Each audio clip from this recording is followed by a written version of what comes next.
নমস্কার বন্ধুরা, রীতা কিচেন হাউসের পক্ষ থেকে জানাই স্বাগত। আশা করি আপনারা সবাই ভালো আছেন। চলে এসেছি প্রতিদিনকার মতন নতুন একটি রেসিপি নিয়ে। এখানে দেখতে পাচ্ছেন হাফ বাটির মতন কাবলি ছোলা রয়েছে। ওভারনাইট ভিজিয়ে রেখেছিলাম। কাবলি ছোলাকে ওভারনাইট ভিজিয়ে রাখলে খুব সুন্দরভাবে এটা ভিজে যায়। আর নিয়েছি এক বাটি চিড়ে। আজকে কাবলি ছোলা আর চিড়ে দিয়ে একটি সন্ধেবেলার জলখাবার রেসিপি আপনাদের কাছে শেয়ার করব, যেটা আপনারা অনেক দিন তৈরি করে স্টোর করে রাখতে পারেন। প্রথম থেকে শেষ পর্যন্ত দেখার অনুরোধ রইল। আশা করি আপনাদের ভালো লাগবে। এবারে কাবলি ছোলাটাকে আমি দুটো সিটি দিয়ে সিদ্ধ করে নেব।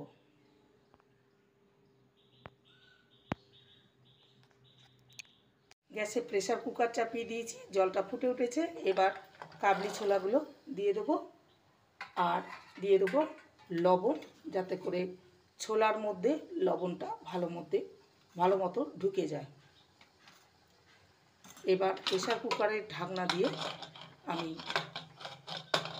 2 মিনিট দুটো সিটি দিয়ে এটাকে সেদ্ধ করে নেব। দুটো সিটি দিয়ে এটাকে সেদ্ধ করে নিয়েছি। এবার এটাকে জলটা ঝরিয়ে নেব। দুটো সিটি দিয়ে ছোলাটাকে সেদ্ধ করে নিয়েছি, দেখাচ্ছি যে এটা ভালো মতো সেদ্ধ হয়ে গেছে।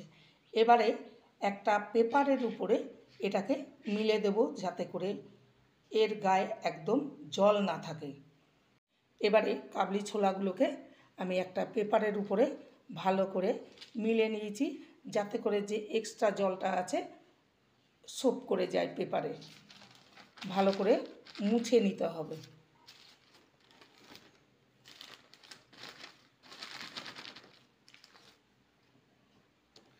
এটাকে খানিকক্ষণ রেখে দেব।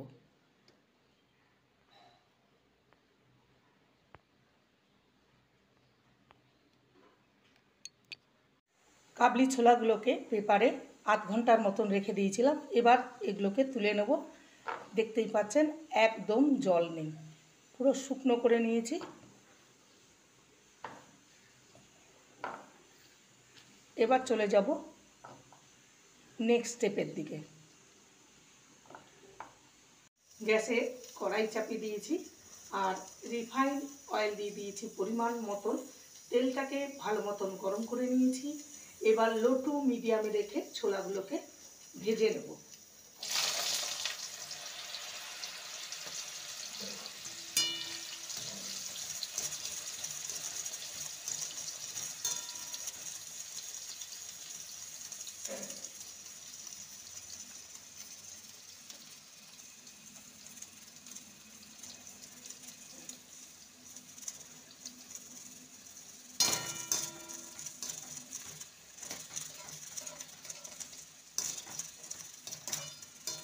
একটু সময় ধরে ভেজে নিতে হবে।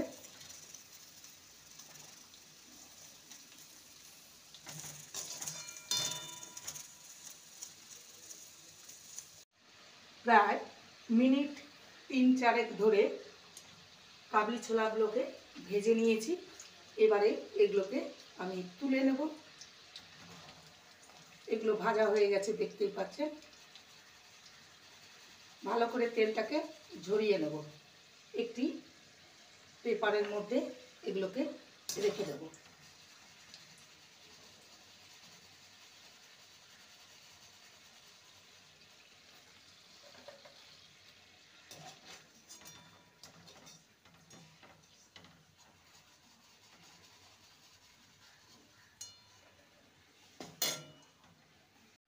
এবারে একটা ছাঁকনির মধ্যে চিড়ে নিয়েছি।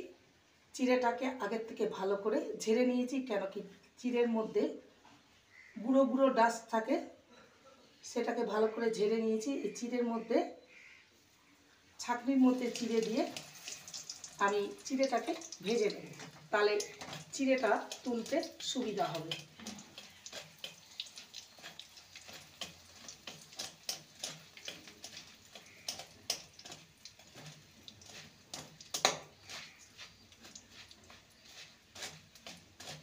এই যে চিড়েটা ভাজা হয়ে গেছে, দেখতেই পাচ্ছেন একদম মচমচে করে ভেজে নিয়েছি।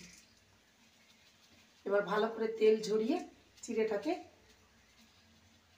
পাত্রের উপর রেখে দেব, পেপারের উপর, যাতে এক্সট্রা যে তেলটা আছে সোক করে নেবে।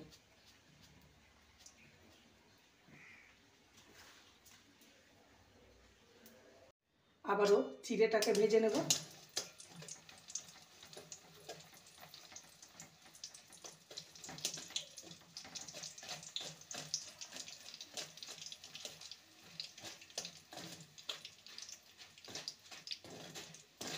চিড়েটা ভাজা হয়ে গেছে, বেশি সময় লাগে না চিড়ে ভাজতে।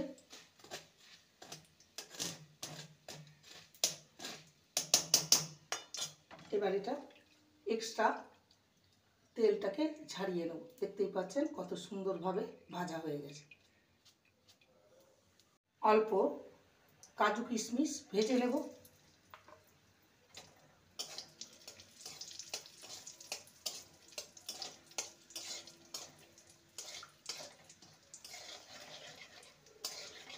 কিশমিশগুলো ফুলে উঠলেই নামিয়ে নেব। দেখতে পাচ্ছেন কিশমিশগুলো ফুলে উঠেছে। এবার এগুলোকে তুলে নেব।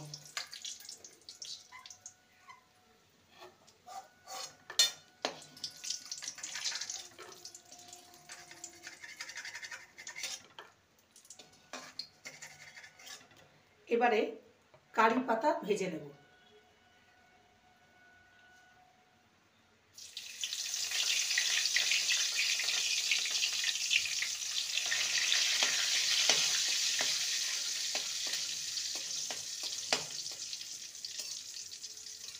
কারি পাতাগুলো ভাজা হয়ে গেছে, তুলে নেব।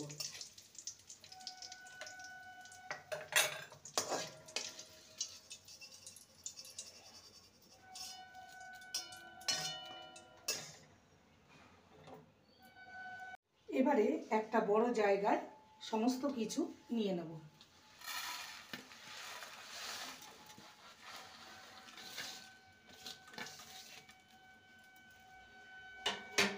এবারে এর মধ্যে এক এক করে মশলা দিয়ে দেবো। দিয়ে দেবো কারি পাতা,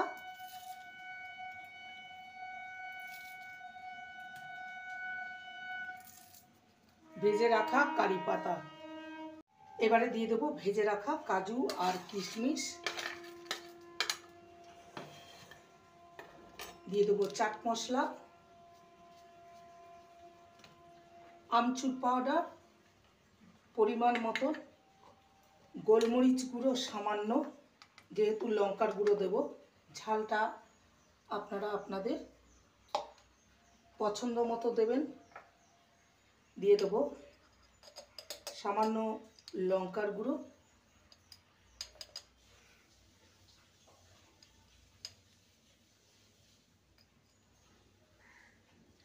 আর দেবো বিট লবণ।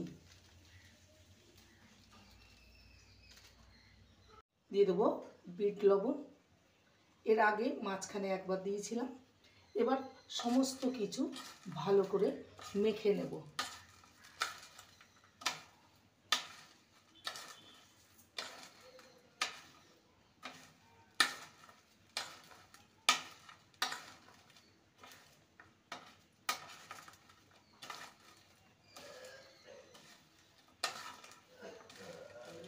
সমস্ত কিছু ভালো করে মাখিয়ে নিয়েছি। এবার এটাকে আপনারা একটা কৌটোয় করে স্টোর করে অনেক দিন রাখতে পারেন। আমি একটি বাটির মধ্যে রেখে আপনাদের সামনে পরিবেশন করব। তৈরি হয়ে গেল সন্ধেবেলায় চায়ের সাথে খাবারের জন্য একটি স্ন্যাক্স বা জলখাবার রেসিপি। দেখতেই পাচ্ছেন কতটা লোভনীয় হয়েছে। এটা আপনারা অনেক দিন স্টোর করে রাখতে পারেন বানিয়ে। রেসিপিটি ভালো লাগলে প্লিজ লাইক করবেন, কমেন্ট করবেন, শেয়ার করবেন। চ্যানেলটিকে সাবস্ক্রাইব করার অনুরোধ রইল। যারা নতুন বন্ধু রয়েছেন চ্যানেলটিকে সাবস্ক্রাইব করে পাশে থাকবেন, বেলটি অন করে দেবেন, নোটিফিকেশন চলে যাবে আপনাদের কাছে দেখা হচ্ছে নেক্সট ভিডিওতে। নমস্কার।